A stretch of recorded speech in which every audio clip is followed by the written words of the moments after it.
다윗은 왕이 됐습니다.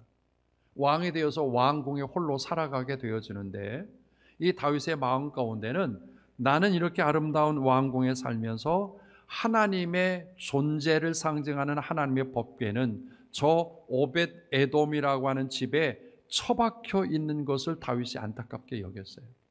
그래서 하나님의 존재를 상징하는 법궤를 내 궁 옆에 모시기로 작정을 하고 프로젝트를 만듭니다. 어떻게?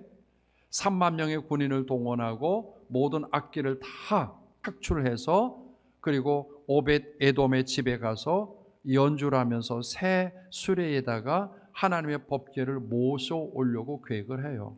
하나님의 법궤를 자기 집으로 모셔왔다고 하는 말은 하나님의 권위를 인정한 거예요.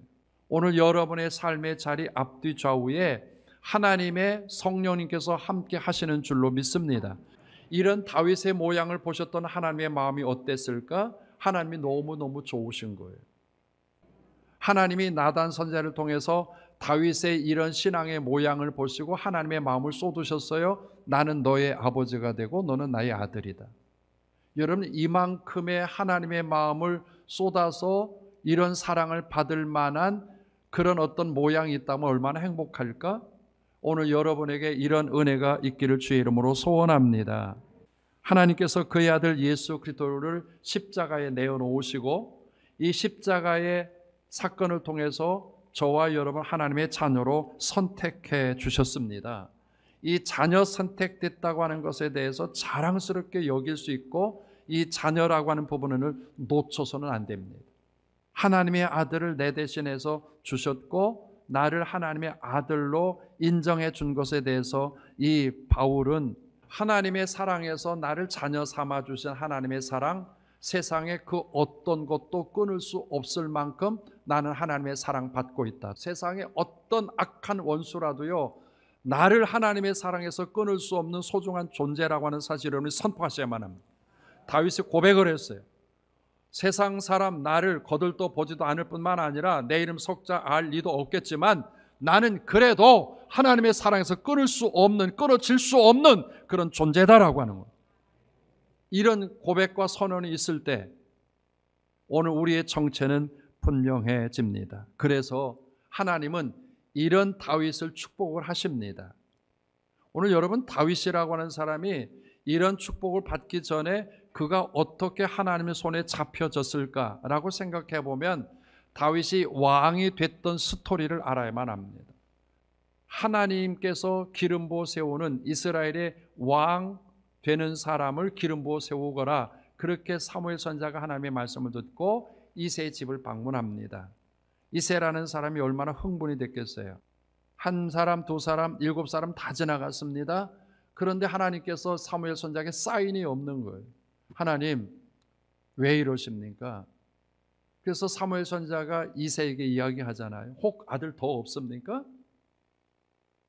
이새가 말합니다. 있긴 있습니다. 이 아들 막내가 하나 있긴 있는데 들판에서 양치고 있습니다. 그런데 놀랍게도 그 다윗에게 하나님께서 기름 부어 왕을 만드십니다. 하나님께서 이 다윗을 왕 삼으셨고 궁중에서 평안히 거할 수 있도록 다윗에게 왕 되는 모든 사람들을 다 제거했다는 거예요. 다윗이 왕이라고 하는 그런 영역에 있어서 자기가 수고하지 않아도 모든 그런 궁궐의 내시들이 다 다윗을 도와주는 것은 분명한 사실입니다. 이런 사실을 받으면서 당연한 거지 뭐 그렇게 이야기할 수도 있겠지만 다윗은 하나님 앞에 고백합니다. 하나님, 나 이런 사랑 받아도 돼요? 라는. 그는 상황이 어떻게 되어져서 교만하지 않고요, 늘 겸손했다고 하는 거예요. 그리고 그 자리에서 하나님을 인정해 드립니다. 오늘 여러분의 삶 가운데 하나님을 인정해 드리는 삶이 되기를 주의 이름으로 축복합니다. 하나님의 인도, 이런 부분들을 내가 내 삶 가운데 늘 인정하는 삶이 되어서 다윗이 어디를 가든지 하나님이 이기게 하셨더라 라고 하는 성경의 기록이 성경에만 기록되지 말고 여러분의 인생을 이력서 써내려갈 때 여러분의 인생도 그렇게 써지기를 주의 이름으로 축복합니다. 다윗이 이런 하나님의 사랑 속에 거하면서 이 사랑을 간직하느라고 참 애를 썼어요. 다윗이 말합니다. 이런 큰 일을 행하신 분은 하나님이심을 내가 알았습니다 라고 하는 표현이에요. 나를 위해서 큰일 하신 분이 하나님이세요. 정말 나를 위해서 큰일 하셨습니다. 나를 위해서 큰일 하신 분이 하나님이십니다. 오늘 그리스도 예수 그분의 사랑으로 인해서 이 땅에 오셨고 그분의 이름을 불러서 우리가 자녀 됐고 또 자녀 된 것 때문에 하나님께서 지금부터 영원까지, 아니 영원 이후에도 내가 함께 하겠다라고 하는 그런 사랑을 받고 있는 저와 여러분인 줄로 믿습니다. 보여주는 게 얼마나 위험한 줄 아세요? 그 당시에 바알과 아세라라고 하는 우상 때문에 많은 이스라엘 백성들이, 그리고 이스라엘 역사 가운데 하나님께서 얼마나 많이 책망한지 모릅니다. 그러나 다윗은요, 그의 마음을 뺏어가는 그런 현혹이 있어도 여전히 이 다윗은 변함이 없었습니다. 주와 같은 이가 없고 주 외에는 어떤 것도 하나님이라 말할 수 없습니다. 오늘 하나님의 사랑을 받았다면 오늘 이러한 신앙의 고백을 할 수 있을 만큼의 은혜가 있기를 주님의 이름으로 소원합니다. 하나님의 사랑을 이처럼 많이 받은 우리들인데 예배에 대한 우리의 관심도는 어떻습니까? 아니, 주님께서 우리에게 허락한 기도라고 하는 것에 대한 우리의 관심도는 어떻습니까? 오늘 다시 한번 하나님의 사랑을 받아 나는 너의 하나님이 되고 너는 나의 아들이 된다라고 하는 이 크신 사랑을 경험했다면 오늘 이 코로나19에서 우리들의 신앙을 다시 한번 바꿔가 볼 수 있는 그런 신앙 고백적인 자리가 되기를 주님의 이름으로 소원합니다. 하나님의 사랑을 받았던 그 다윗은 분명했습니다. 이러한 바알과 아세라 우상들이 그를 겹겹이 공격해 와도 이 다윗은 그의 정체성이 분명합니다. 나는 하나님이 점 찍어 놨다는 거예요. 나는 하나님이 선택했다고 하는 거예요. 나는 하나님의 사람이라고 하는 거예요. 하나님의 사랑은 순간적으로 바꿔지거나 상황적으로 초라해지거나 그런 환경적으로 무너지는 것이 아니라 하나님 말씀하셨어요. 나는 너의 하나님이 되고 너는 나의 아들이 되리라라고 하는 하나님의 선언 속에 우리를 하나님의 영원한 백성으로 인쳐 주신 줄로 믿습니다. 여러분 기죽지 마세요. 상황 때문에 기죽지 마세요. 주어지는 현실 때문에 내 원대로 되지 않은 그것 때문에 기죽지 말고 영원한 하나님의 사랑을 받고 있는 존재로서 당당하게 일어나서 다름질 해볼 수 있는 믿음의 사람들, 그리고 매 순간마다 다윗처럼 하나님의 권위를 인정해드리는 하나님의 사람들 다 되기를 주님의 이름으로 축복합니다. 오늘은 구약성경 요엘서를 함께 공부하는 시간입니다. 지금부터 꽤 오래전에 있었던 이 요엘서의 말씀을 오늘날 우리들에게 주시려고자 하는 하나님의 의도는 뭘까라고 하는 그런 부분을 생각하셔야만 합니다. 이 말을 다른 표현 써본다면 이렇게 이야기할 수 있을 것 같아요. 통찰력이다. 이 통찰력은 아주 어떤 사물을 날카롭게 보고 평가를 하고 미래를 준비하는 게 통찰력이죠. 암흑과 같은 그런 때에, 어쩌면 또 잘 되는 그런 때에 어떤 시선을 가지고 살아가야 되느냐라고 하는 그런 부분을 알려주시는 메시지가 요엘서라고 해도 된다는 거죠. 준비하는 과정은 미래가 어떻게 도전해와도 이겨낼 수 있거나 아니면 승리할 수 있어요. 구약 성경은 다 심판에 대한 이야기를 하세요.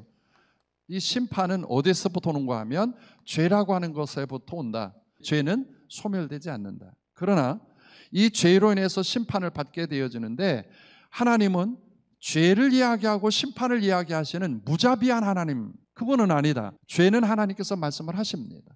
그리고 죄의 심각한 심판을 이야기를 하십니다. 그런데 만약에 하나님께서 죄를 이야기하고 심판을 이야기해서 심판까지 이야기했다고 한다면 이거는 도덕입니다.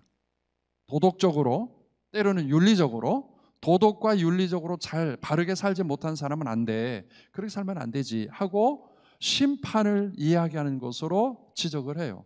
도덕과 윤리적인 그런 부분입니다. 그러나 기독교는 도덕과 윤리로 끝나는 그런 종교가 아닙니다. 기독교는 도덕과 윤리라고 하는 부분도 있지만 이 심판이라고 하는 어떤 그 도덕성도 있지만 여기서 끝나지 않고 성경은 놀랍게도 구원이라고 하는 부분을 늘 준비해 주시는 분이죠. 하나님은 요엘 선지자를 통해서 이스라엘 백성의 죄를 지적을 하세요. 심판인데 이 요엘서가 심판하시는 심판은 그 곤충 한 마리를 등장시키죠. 그게 뭐죠? 메뚜기예요. 그런데 하나님께서 이 메뚜기를 통해서 심판을 하는 이스라엘 백성들의 그런 부분으로 끝나지 않고 결국 구원을 이야기를 합니다. 어떻게? 그 구원은 하나님이 마지막 때 그리고 마지막 남아있는 자들에게 허락하신 은혜가 뭔가 하면 성령이다. 요엘 선지자는 구약 성경에서 예언을 많이 하셨는데 8번째 왕이 하나 있습니다. 7살 때 왕이 되어졌던 요아스라고 하는 그런 왕입니다. 7살 때 왕이 됐으니 이게 얼마나 어리버리하겠어요. 그런데 이 요아스라고 하는 왕 옆에 아주 신실한 사람이 있었습니다. 요아스는 제사장 누구요? 여호야다가 그를 훈계 교훈하는 날 동안에는 여호와 보시기에 정직히 행하였다라고 말합니다. 그러나 이 여호야다 선지자가 지속적으로 가르칠 수 없을 때, 또 요아스라고 하는 그런 왕이 조금 자기가 컸다고 생각할 즈음에는 이런 교훈을 듣지 않았어요. 결국은 이 요아스가 산당에서 제사하며 분향하였더라, 이방신을 섬기는 그런 아쉬운 날이 오게 되었던 것을 보게 됩니다. 이때 스스로 잘 된다고 생각할 때 등장한 선지자가 요엘 선지자였다. 요엘 선지자가 등장해서 가장 많이 가르쳐준 이야기가 하나 있는데 그게 뭔가 하면 주의 날이라는 거예요. 주님의 날이 온다 말이에요. 그날 주의 날이라고 하는 그런 부분들을 우리는 심각하게 생각할 필요가 있는데, 어떤 면에서 이렇게 종말이라고 하는 표현을 쓰기도 하지만 여러분, 종말도 개인적인 종말이 있잖아요. 개인적인 종말은 죽는 거예요. 어쨌든 개인적인 종말은 옵니다. 그런데 성경에서 이야기하는 이게 주님의 날은 개인적인 종말이 아니라 우주적인 종말을 얘기해요. 우주적인 종말이 뭘까? 우주적인 종말은 주님께서 재림하시는 날, 우주적으로 모든 사람을 함께 다 불러가시는 그날, 이 우주적인 종말이 오게 될 때, 이 우주적인 종말을 사람들이 만나게 될 때 성령의 사람, 다시 말하면 마지막까지 하나님의 거룩성을 지킨 사람들, 아니면 죄는 졌지만 그 죄의 대가를 치르고 그 하나님께서 그 죄의 대가를 치루어서 용서받은 사람들은 우주적인 종말을 맞이할 때 감격하고 기뻐한다. 넘어질 것 같은데 일어났어. 쓰러질 것 같은데 다시 회복되어졌어. 이제 포기할 것 같은데 희망의 줄을 잡고 있어. 끝났다고 생각하는데 아니, 다시 시작하는 것 같아. 이제는 죽음이라고 하는 것이 와진 것 같은데 생명이 새로 태어난 것 같은 그런 감격을 가지고 있어. 오늘 이런 은혜가 있기를 축복합니다. 오늘 이제 크리스찬들, 기독교인들이 이 땅을 어떻게 살아가야 될까라고 하는 그런 부분은 분명합니다. 하나님은 우리를 그분의 자녀로 구속해 주시고 하나님의 자녀로 만들어 주셨어요. 이제 우리에게 주실 것은 다 메뚜기가 먹어서 아무것도 남기지 않은 그런 땅이 아니라 마당에는 먹을 것이 풍족하고 포도주 틀이 넘칠 만큼 그런 은혜로 우리를 채우시는 하나님의 사랑이 있다는 사실을 꼭 기억하시기 바랍니다. 대신 우리가 할 것은 옷을 찢지 말고 마음을 찢는 그런 믿음을 갖기를 바랍니다.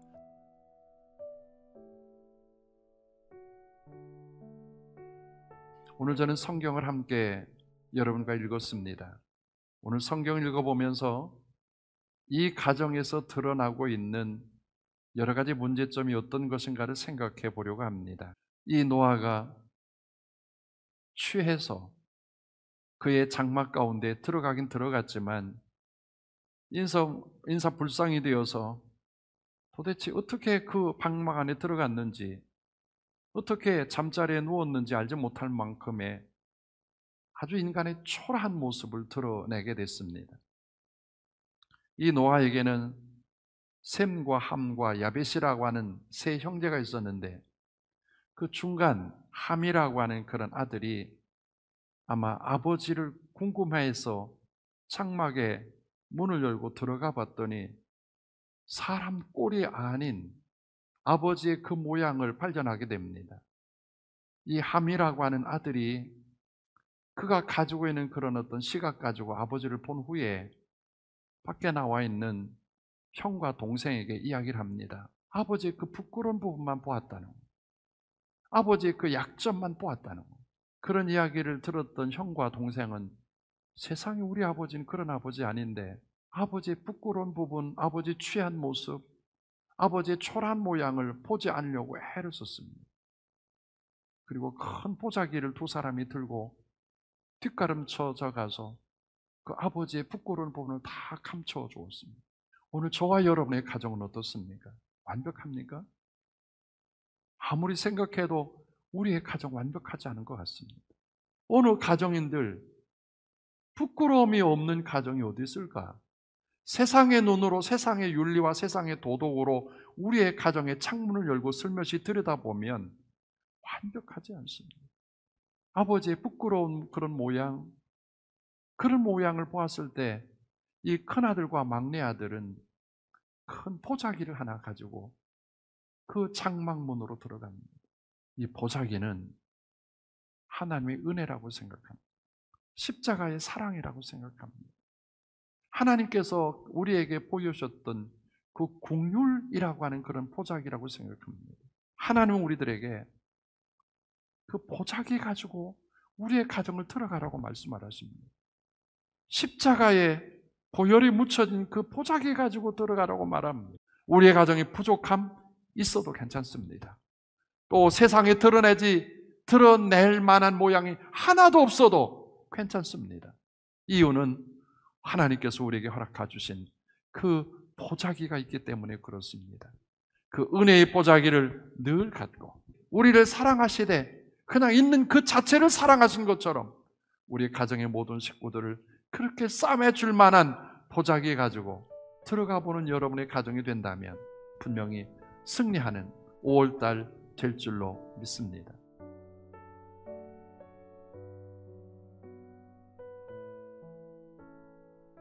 예수님의 제자들을 세상의 기준으로 봤을 때는 그들 가운데 가룟 유다가 가장 좋은 평가를 받았습니다. 그러나 우리 성경은 세상의 기준과 다른 결과를 우리에게 지금 말씀하고 있습니다.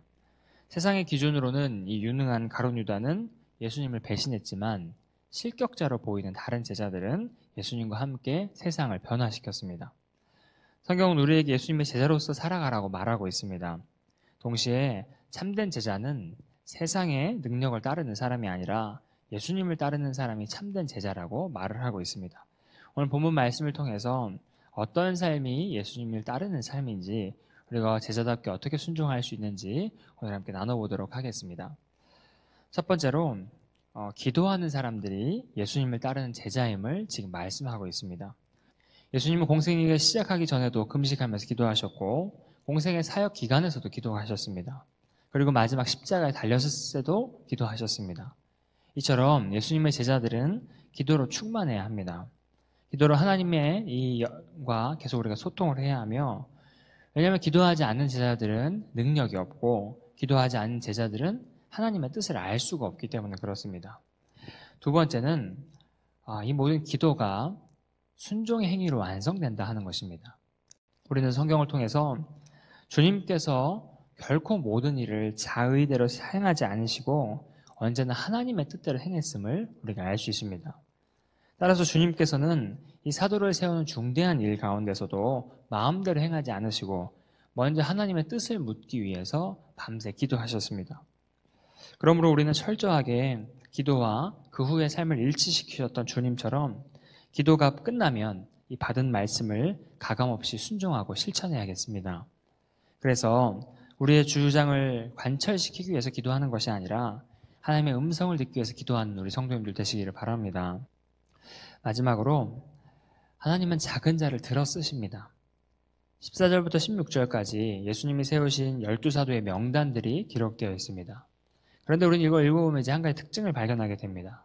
한결같이 평범한 인물이었다 하는 것입니다.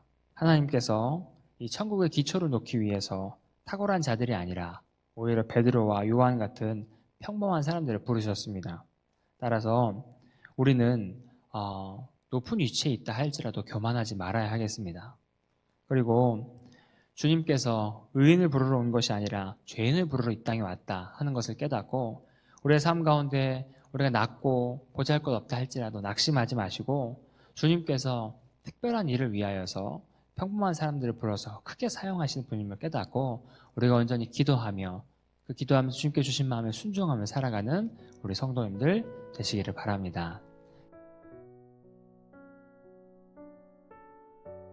특별히 오늘 본문 말씀에 보면 서로 다른 두 가지의 소리를 발견하게 됩니다. 그 소리 중에 어느 것을 선택하느냐, 그거의 결과는 엄청난 차이가 남을 우리는 알 수 있습니다. 그 한 가지의 소리는 양으로 하여금 생명을 더 풍성하게 하는 선한 목자의 음성입니다. 다른 하나는 타인의 음성입니다. 다시 말해서 도둑질하고 멸망시키려는 도둑의 음성입니다. 우리는 다 양과 같은 삶을 살아갑니다. 그래서 목자가 이끄는 대로 좋은 꼴을 먹기도 하고 때로는 도둑에게 속아서 사망한 음침한 골짜기로 떨어지기도 합니다. 여러분, 양들에게 있어서 무엇이 가장 유익합니까? 그렇습니다. 좋은 꼴을 얻는 것이 유익합니다. 그리고 그것을 가능케 하는 것은 오직 선한 목자를 만나는 것이라고 성경은 우리에게 분명히 말씀하고 있습니다. 그렇다면 선한 목자의 특징이 무엇입니까? 여러분, 2절 말씀에도 기록하고 있는데 첫 번째로는 선한 목자는 문으로 정당하게 들어갑니다.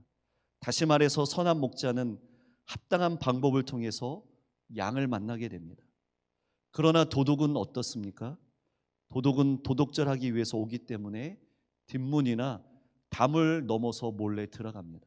두 번째로 선한 목자의 특징은 선한 목자와 양은 서로의 음성을 알아듣습니다. 목자는 양의 음성을, 양은 목자의 음성을 알아듣습니다.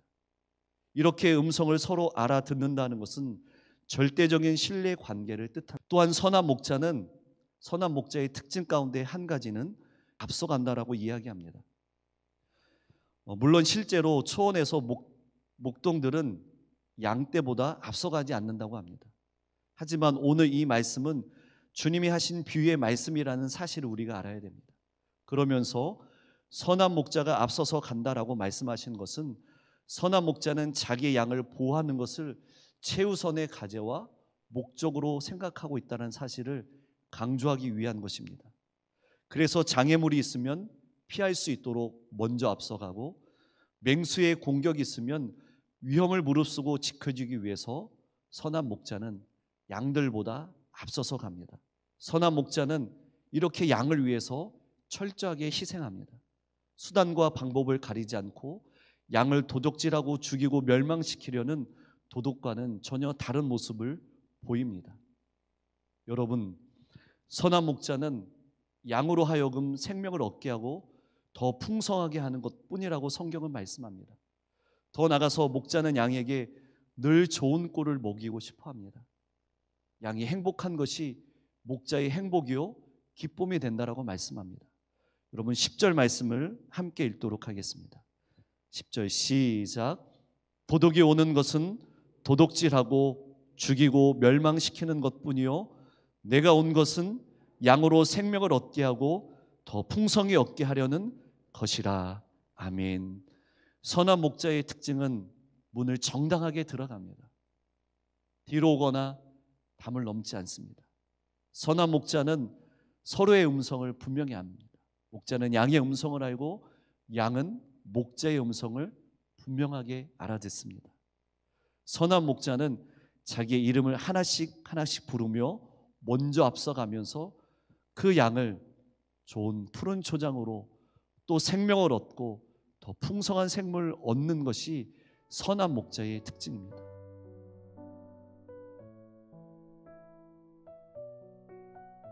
선지서 전반적으로 흐르는 두 개의 줄기가 있습니다. 심판과 구원의 두 줄기가 흐르고 있습니다. 하나님께 범죄하는 자는 결코 하나님의 심판을 피하지 못하죠. 하나님께서 선지자를 보내신 목적이 바로 이들의 죄를 지적하고 경고하고 하나님께로 돌아오게 함이었습니다. 먼저 이사야서 66장은 우리에게 메시지를 던지고 있습니다. 바로 성도는 하나님의 말씀에 두려워 떠는 자인 줄로 믿습니다. 하나님의 말씀에 떠는 자들이라 라고 하면 하나님을 경외하며 하나님을 섬기는 신앙의 사람이 되어야 된다라고 말하고 있죠. 우리는 하나님의 말씀을 인해서 두려워 떠는 자가 되어야 됩니다. 우리의 마음이 떨리는 사람들이 되어야 됩니다. 여러분, 그리스도인들의 두려움은 경외함인 줄로 믿습니다. 하나님 앞에 있을 때에 무서워서 두려워하는 것이 아니라 존경하는 마음이 너무 커서 하나님의 말씀을 들을 때에 두려워 떠는 우리 신앙인이 되어야 될 줄로 믿습니다. 두 번째 우리에게 주시는 말씀이 있습니다. 하나님의 말씀을 듣고 떠는 자를 하나님께서 주목하신다 말씀하고 있습니다. 이 돌보다라고 하는 말의 원어는 라바트라고 하는 말인데, 이 말은 뚫어지게 쳐다보다, 만족해하는 눈으로 바라보다, 호의를 베풀다, 이런 뜻을 가지고 있습니다. 하나님은 하나님의 말씀을 듣고 마음이 요동쳐서 두려워 떠는 자들에게 하나님은 뚫어지게 관찰하시는 분인 줄로 믿습니다. 하나님은 하나님의 말씀을 듣고 떠는 자의 기도를 주목하시고 그의 형편과 그의 처지를 또 주목하십니다. 하나님이 주목하셔야 우리는 하나님의 도우심을 받을 수 있다는 사실을 기억해야 됩니다. 하나님이 주목하시는 삶, 하나님이 주목하셔서 돌보는 삶, 그런 삶을 살아가시기를 축복합니다. 마지막 세 번째로 하나님의 말씀을 듣고 떠는 자에게는 위로와 기쁨을 주시는 줄로 믿습니다. 사실 그들이 포로에서 돌아올 수 있는 힘이나 방법은 전혀 없었습니다. 그런데 그런 희망을 갖게 하신 분도 하나님이시요, 그런 희망대로 이스라엘을 회복시키시고 바벨론의 포로로 잡혀가 있는 사람들을 돌아오게 하실 분도 하나님이신 줄로 믿습니다. 특히 10절 말씀에는 기뻐하라 라고 외치며 시작하죠. 아이를 갖지 못한 이스라엘에게 아이를 갖게 하신 분도 하나님이시요, 아이를 낳을 때가 되었는데도 해산할 힘이 없는 이스라엘에게 해산하게 하신 분도 하나님이십니다. 하나님의 젖을 먹을 수 없어서 영적으로 삐쩍 마른 아이처럼 불쌍한 우리를 긍휼히 여기시는 그 하나님을 묵상하시기 바랍니다. 그리고 우리에게 하늘의 생명의 젖, 바로 말씀을 주셨고 그 말씀의 양식을 풍성하게 먹이십니다. 우리에게 기쁨과 즐거움으로 가득 채워주실 줄로 믿습니다. 오늘 말씀을 통해 기쁨이 회복되는 기회를 누리시기를 간절히 축복합니다.